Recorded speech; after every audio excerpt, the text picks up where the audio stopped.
Bon matin, soyez bénis et remplis de sa présence. La Bible dit dans Psaume 103, 2, « Mon âme bénit l'Éternel et n'oublie aucun de ses bienfaits. »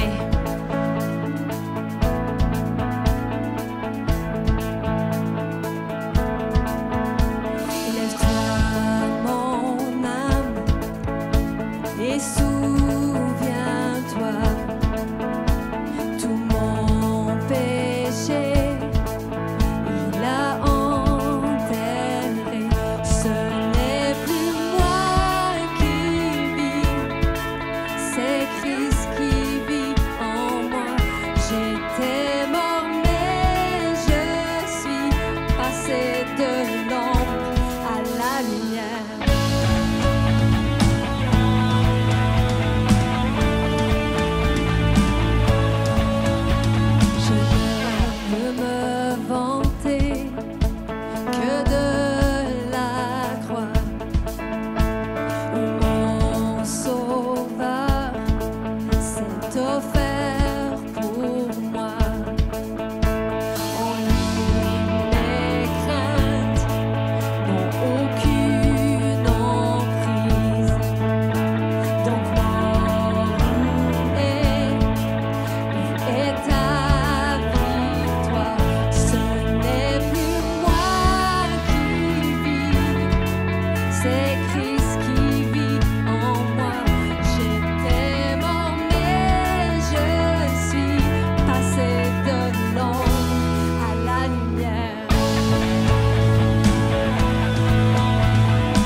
Passer de l'ombre à la lumière.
Tu mérites toute adoration, tu es digne de toute adoration.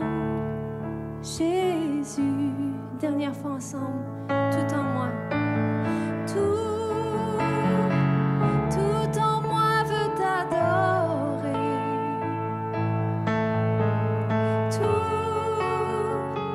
Tout en moi veut t'adorer. Jésus, tout en moi veut t'adorer. Comme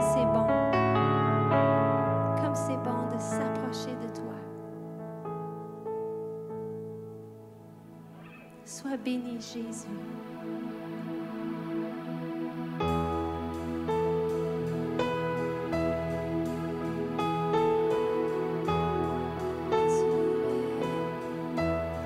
Tu es ma force, incomparable, incomparable. Tu viens à moi. Tu es l'espoir, incomparable, incomparable. Tu viens à moi. Dans l'abondance de ta grâce, par la puissance de ton nom, tu me relèves,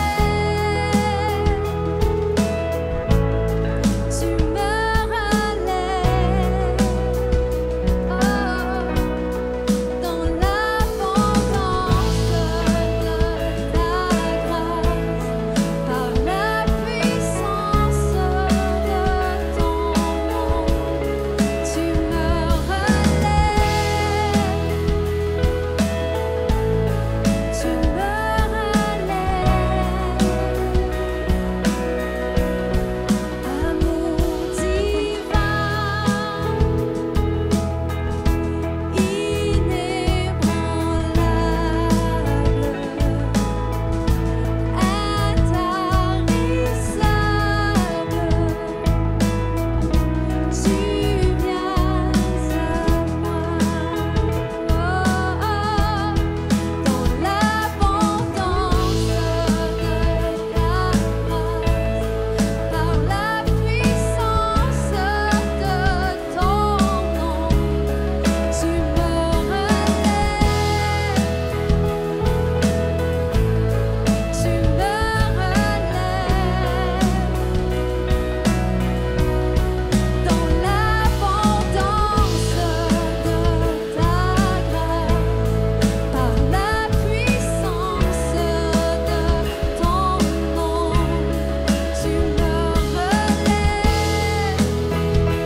Jésus, il n'y a rien que nous puissions apporter devant toi ce matin qui soit suffisant pour avoir accès à toi.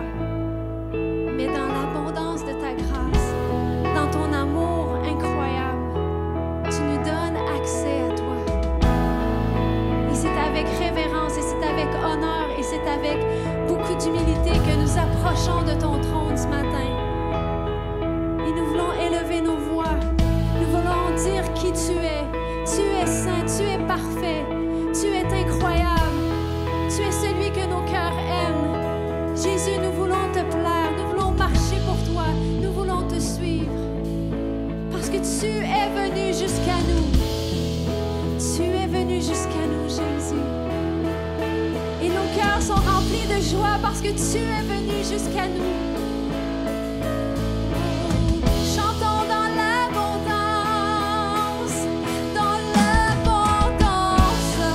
de ta grâce, par la puissance de ton nom. Viens, relève ce matin, tu me relèves. Tu me relèves. Une dernière fois ensemble dans l'abondance. Dans l'abondance de ta grâce, par la puissance de ton nom, tu me relèves. Tu me relèves, tu es ma force. Tu es ma force incomparable,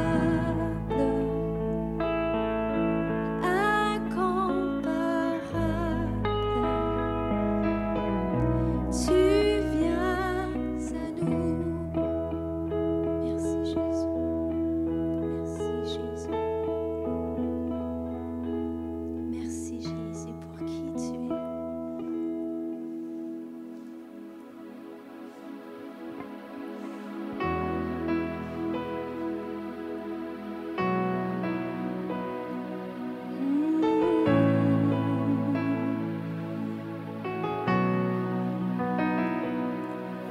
Les oiseaux dans le ciel chantent tes merveilles, comme je veux m'envoler, danser dans le ciel étoilé.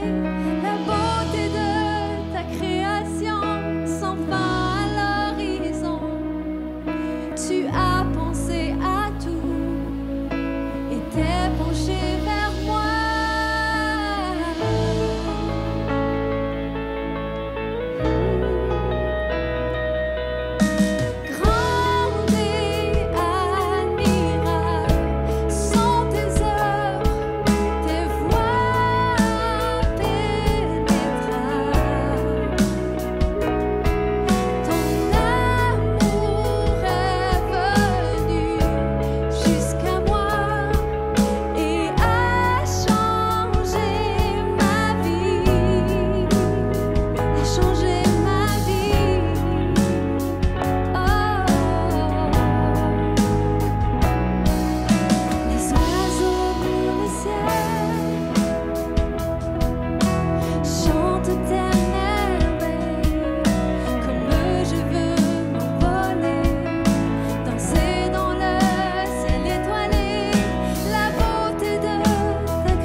Bon matin, Mosaïque, j'espère que vous allez bien. Quelques petites annonces avant de passer au message.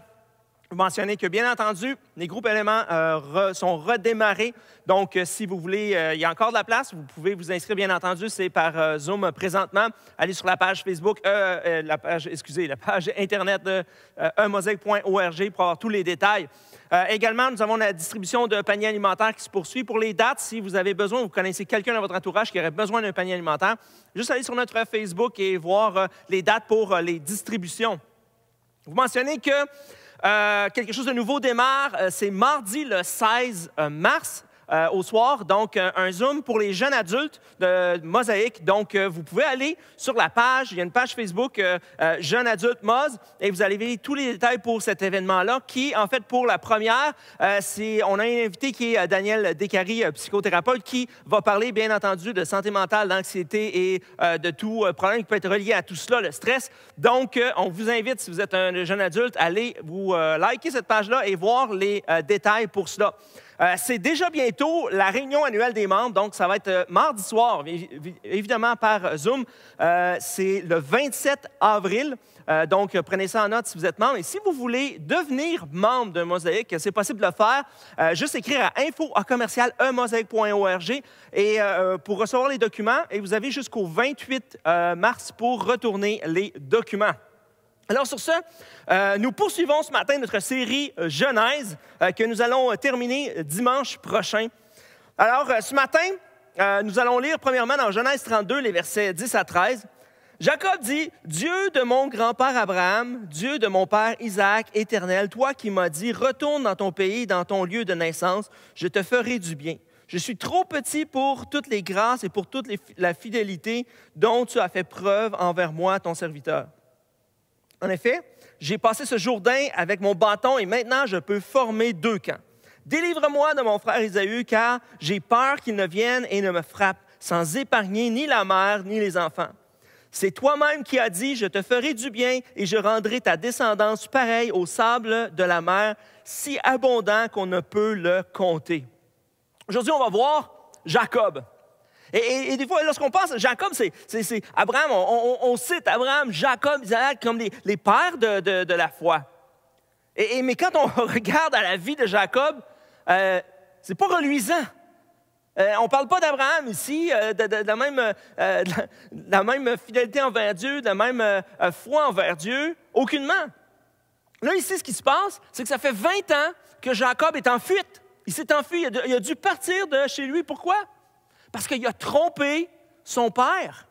Il est allé voir Isaac, puis il a demandé à prendre le droit d'aînesse qui revenait à Ésaü et tout l'héritage qui vient avec ça et toute la bénédiction qui venait avec ça. Et il a réussi à tromper son père qui était rendu pratiquement aveugle et a volé, a subtilisé la bénédiction paternelle. Et à cause de cela, il est parti en fuite et là, il se retrouve dans un endroit où il apprend que son frère arrive pour le voir. Imaginez la scène. Alors lui, il sait très bien que ce n'est pas pour le prendre dans ses bras, puis ça fait longtemps qu'on s'est vu, 20 ans. Wow! C'est pas une réunion de famille, là. Lui, il s'en vient, puis il n'est pas vraiment content. Mais ici, ce qu'on voit de Jacob, en fait, c'est qu'il a peur. Jacob a peur. Jacob n'assume pas qu'est-ce qu'il a fait.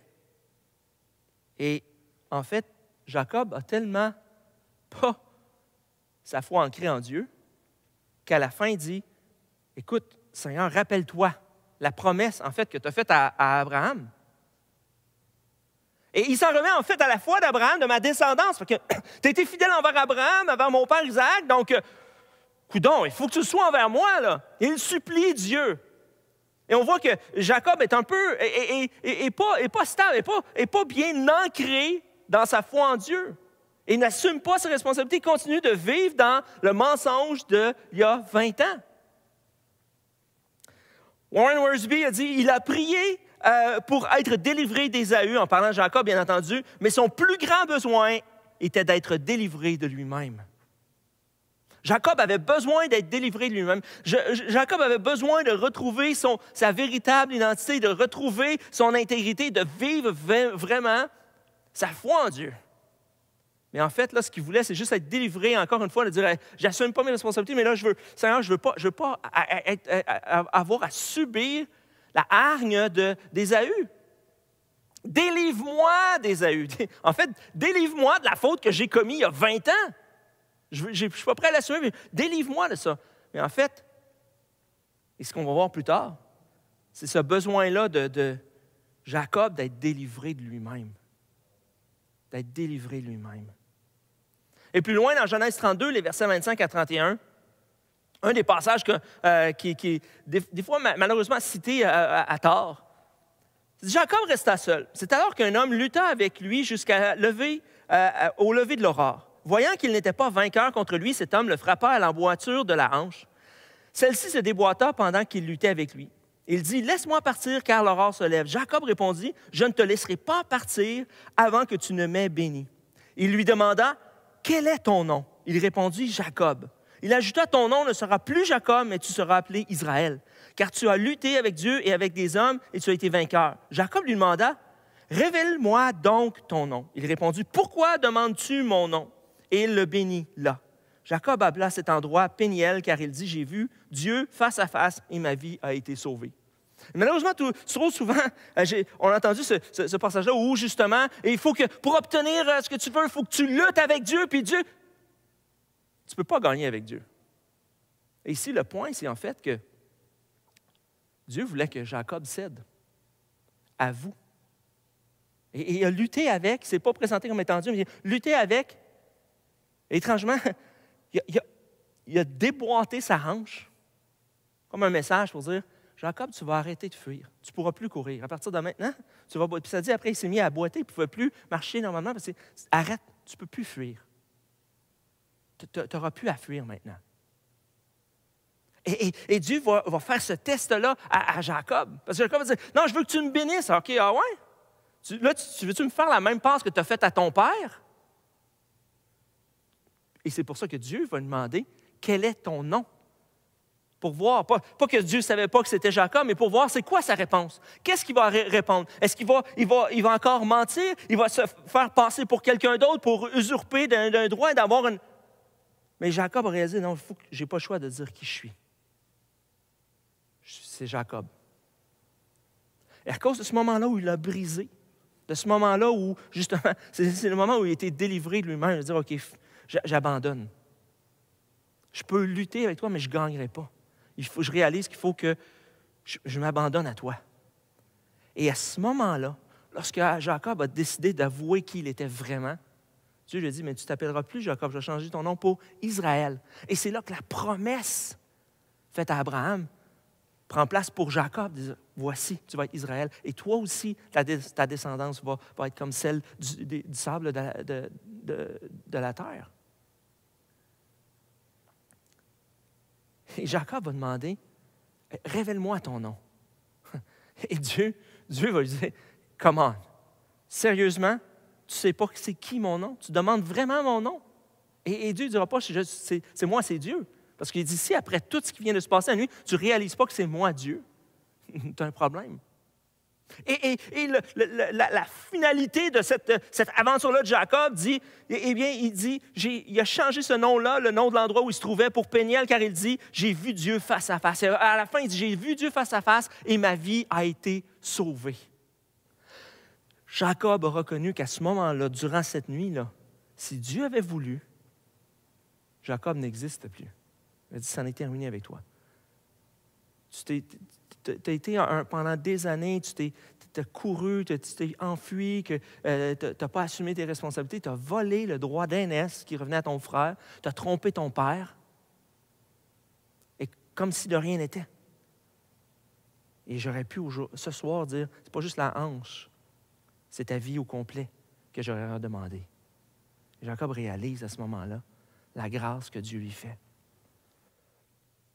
Goff a dit, accepte l'incertitude. Certains des plus beaux chapitres de nos vies n'auront un titre que seulement plus tard. Et dans cette nuit-là, où c'est ces moments-là où on voit qu'il fuit, Ésaü, il vit dans l'incertitude. Et cette nuit-là où il a lutté avec Dieu, c'était de l'incertitude jusqu'au moment où finalement il réalise que l'homme avec lequel il lutte, c'est Dieu lui-même. Et pour réaliser, j'ai vu Dieu face à face. Et c'est là qu'il se fait appeler Israël. Mais c'est seulement que plus tard, 20 ans plus tard, que finalement, il avoue, il abandonne, il se soumet à Dieu, il laisse sa vie à Dieu, puis il dit, OK, finalement. Et c'est à partir de ce moment-là que Jacob devient vraiment Jacob. Mais avant ça, c'était un hypocrite, un usurpateur, un menteur, un fuyard, un peureux. Un homme qui prend sa foi de quelqu'un d'autre, il n'a pas la sienne. Mais à ce moment-là, dans ce moment-là où, à travers toute cette incertitude-là, il a décidé de laisser, d'abdiquer à tout ce qu'il prétendait être pour dire, voici, Seigneur, tu as raison, je suis Jacob. Voici qui je suis, voici ce que j'ai fait. Dans Job, le chapitre 23, les versets 1 à 5, Job prit la parole et dit, « Aujourd'hui encore, ma plainte est synonyme de révolte. Ma main doit étouffer mes gémissements. Si seulement je savais où le trouver, si je pouvais arriver jusqu'au lieu de résidence, je défendrais ma cause devant lui, je remplirais ma bouche d'arguments, je connaîtrais ses réponses, je pourrais comprendre ce qu'il a à me dire. Emploierait-il toute sa force pour me combattre? Lui, au moins, ne ferait-il pas attention à moi? Ce serait un homme droit qui discuterait avec lui et je serais pour toujours absous par mon juge. Cependant, si je vais à l'est, il n'y est pas. Si je vais à l'ouest, je ne l'aperçois pas. Est-il occupé au nord? Je ne le remarque pas. Se cache-t-il au sud? Je ne le vois pas. Il sait néanmoins quelle voie j'ai suivi. Quand il m'aura mis à l'épreuve, je sortirai pur comme l'or. Mon pied s'est attaché à ses pas, j'ai gardé ma voie sans dévier. Je n'ai pas abandonné les commandements sortis de ses lèvres. J'ai fait plier ma volonté aux paroles de sa bouche, mais sa décision est prise. Qui pourra lui faire renoncer? Ce qu'il désire, il le met en œuvre. Il accomplira donc ses intentions envers moi, et il en a bien d'autres en réserve. Voilà pourquoi je suis terrifié en sa présence. Quand j'y réfléchis, j'ai peur de lui. Et c'est Job qui a tout perdu, qui réfléchit et dit « J'aimerais ça trouver Dieu, j'aimerais ça me trouver face en face avec Dieu, un peu comme de dire comme Jacob. J'aurais quelque chose à lui dire, je défendrais ma cause. Et est-ce qu'il combattrait contre moi? » Mais après toutes ces réflexions-là, Job arrive à cette constatation-là, en fait. Qui peut gagner contre Dieu? Personne. Je ne peux pas me battre avec lui.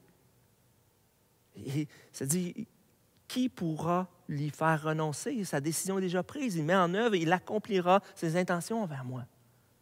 Je réalise que Dieu est Dieu. Que malgré l'incertitude dans laquelle je me trouve, malgré que j'aimerais ça, je vais à l'est, il n'est pas là, à l'ouest, il n'est pas là, j'aimerais ça l'avoir face à face. Mais Job abdique à tout ça puis réalise qu'en fait, ma vie est entre ses mains. Ce que pendant 20 ans, Jacob n'a pas fait. Et à ce moment-là, cette soirée-là où lui a le privilège d'être face à face avec Dieu, réalise qu'il ne peut pas gagner contre Dieu. Il faut que lui-même soit brisé. Et lui-même soit mis à nu, que lui-même se mette à nu devant Dieu et dise, voici vraiment qui je suis. Je sais que tu le sais, mais aujourd'hui je te le dis. Voici, je suis Jacob. Paul Larry Tripp a dit, la grâce qui expose tes faiblesses est la même qui t'offre la force. Et autant dans la vie de Jacob que dans la vie de Job, c'est ce qu'on retrouve. Et souvent, dans l'Ancien Testament, beaucoup de gens disent on ne voit pas la grâce de Dieu. C'est complètement faux. Parce que ici, la vie de Jacob expérimente la grâce de Dieu. Parce que le jour où Jacob, qui était de la descendance, était supposé de suivre le cours de l'histoire, lui, a trompé, a voulu arracher une bénédiction qui ne lui appartenait pas. Un héritage qui ne lui appartenait pas. Il a trompé son frère, il a trompé sa mère, il a trompé son père, ce qui est une abomination. Et Dieu aurait pu en finir avec sa vie. Mais Dieu, cette nuit-là, lui a fait grâce. Et il a révélé ses faiblesses. Voici qui tu es, en fait, Jacob. Est-ce que tu es prêt à l'avouer? Est-ce que tu es prêt à avouer qui tu es? Avoue tes faiblesses. Et c'est cette même grâce-là qui a démontré, mis en lumière les faiblesses de Jacob, qui lui a donné la force pour continuer le restant de sa vie et que Jacob soit encore cité aujourd'hui comme faisant partie des pères de la foi. c'est seulement à cause de la grâce de Dieu. Dans Hébreux 4, les versets 14 à 16, ça dit « Ainsi, puisque nous avons un souverain grand prêtre qui a traversé le ciel, Jésus, le Fils de Dieu, restons fermement attachés à la foi que nous professons. En effet, nous n'avons pas un grand prêtre incapable de compatir à nos faiblesses. Au contraire, il a été tenté en tout point comme nous, mais sans commettre de péché. Approchons-nous donc avec assurance du trône de la grâce afin d'obtenir compassion et de trouver grâce pour être soutenus au moment opportun. » Je ne sais pas où vous vous trouvez ce matin, où tu te trouves dans ta vie. Et peut-être que tu es comme Jacob, peut-être que tu es en fuite. Peut-être que tu t'es éloigné. Peut-être qu'aujourd'hui, tu as besoin de réaliser la grâce de Dieu. Que oui, la grâce de Dieu va mettre en lumière tes faiblesses, mais elle est là pour te donner la force. Et ici, l'auteur de l'Épître aux Hébreux nous dit, non, approche-toi avec assurance du trône de la grâce. C'est le seul endroit où tu peux être complètement en sécurité. Que Dieu n'est pas là pour te crusher, pour te mettre à terre, te briser en mille miettes, puis te défaire, puis dire enfin, voici. Ce n'est pas ça qu'il a fait avec Jacob. Bien qu'il aurait pu le faire, ce n'est pas ça qu'il a fait avec Jacob. Il a juste mis en lumière, voici, s'il te plaît, avoue donc t'es qui vraiment. Arrête de jouer un jeu. Arrête de fuir. Assume qui tu es. Et je vais te faire grâce. Et la grâce que je vais te faire va te donner la force pour continuer demain. Et c'est ce que Dieu veut faire dans ta vie ce matin. Te donner la grâce pour continuer. Pas juste pour démontrer tes faiblesses. Ça veut dire que Jésus a été tenté en toutes choses. Il n'a juste pas cédé, mais il a subi. Fait qu'il est capable de comprendre qu'est-ce que tu vis. Il était capable de comprendre la situation que Jacob a failli. C'est une faillite. Jusqu'à temps qu'il abdique. Et c'est ce qu'on voit à Genèse 32, 31. Ce passage-là, Jacob appela cet endroit Péniel car il dit « J'ai vu Dieu face à face et ma vie a été sauvée. » Quand on voit Dieu face à face, notre vie est sauvée. Si on fait juste reconnaître qui on est. Reconnaître l'imposture peut-être de notre vie. Peut-être la fuite. La cachette de qui on est, le mensonge, ce qu'on a pu faire, qu'on sait que mieux vaut que personne ne sache. Mais quand on s'approche de Dieu, au trône de la grâce, avec qui on est vraiment, et on ne prétend pas être quelqu'un d'autre, Dieu nous fait grâce. Et à ce moment-là, il nous donne la force de continuer. Je vais inviter les musiciens à s'approcher. Ce matin, en terminant, 2 questions pour toi. Que fuis-tu présentement? Est-ce que tu es en fuite comme Jacob? Imagine, 20 ans en fuite. On ne parle pas de quelques semaines, on ne parle pas de quelques mois, juste une bulle au cerveau, puis bon, je m'en vais, puis je vais revenir. On parle de 20 ans de fuite. Et si à ce moment-là, Dieu ne l'aurait pas arrêté sur ce chemin-là, en fait, il a répondu à sa prière. Il a dit « Sauve-moi d'Ésaü ». Puis à ce moment-là, Dieu dit « Non, tu n'as pas compris de qui il faut que tu sois sauvé.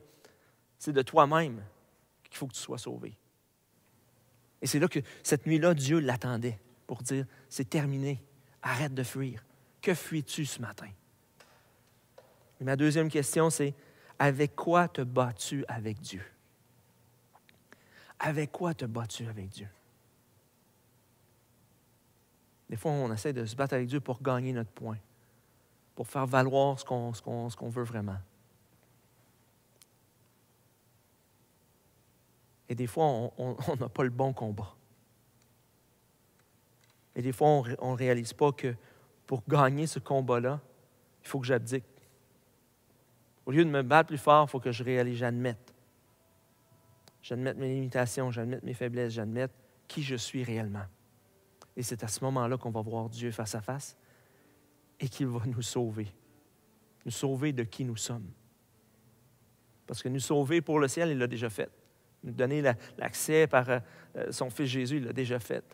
Mais c'est nous sauver de nous-mêmes, comme il l'a fait pour Jacob. Prions ensemble. Seigneur, ce matin, nous venons devant toi, tels que nous sommes. On n'a rien à prétendre. On n'a pas besoin de prétendre parce que tu connais déjà notre nom. Même si tu demandais qui tu es, tu le sais déjà.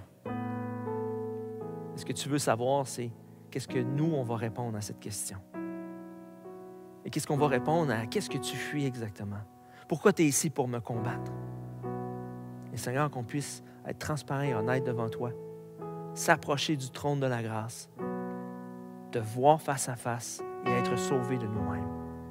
Merci pour ta grâce dans nos vies, Seigneur, qu'on ne peut pas mériter. Et c'est parce que quand on réalise, Seigneur, toutes les gâchis, les gaffes qu'on a pu faire dans le passé et aujourd'hui, qu'on réalise que c'est seulement par ta grâce et non par nos propres forces. Et merci pour cette grâce, Seigneur, dans le nom de Jésus. Merci d'avoir été avec nous. Dimanche prochain, c'est la conclusion de notre série Genèse. Soyez avec nous mercredi et vendredi. On poursuit 2 méditations sur la vie de Jacob, des éléments qu'on n'a pas regardés ce matin. Donc, soyez avec nous. Et sinon, ce matin, vous pouvez tout de suite après la réunion être dans notre Facebook Salon pour une discussion avec des gens de l'Église et autres. Donc, soyez là. Vous pouvez vous connecter dans quelques instants pour un 20 minutes de discussion. Sur ce, bonne semaine.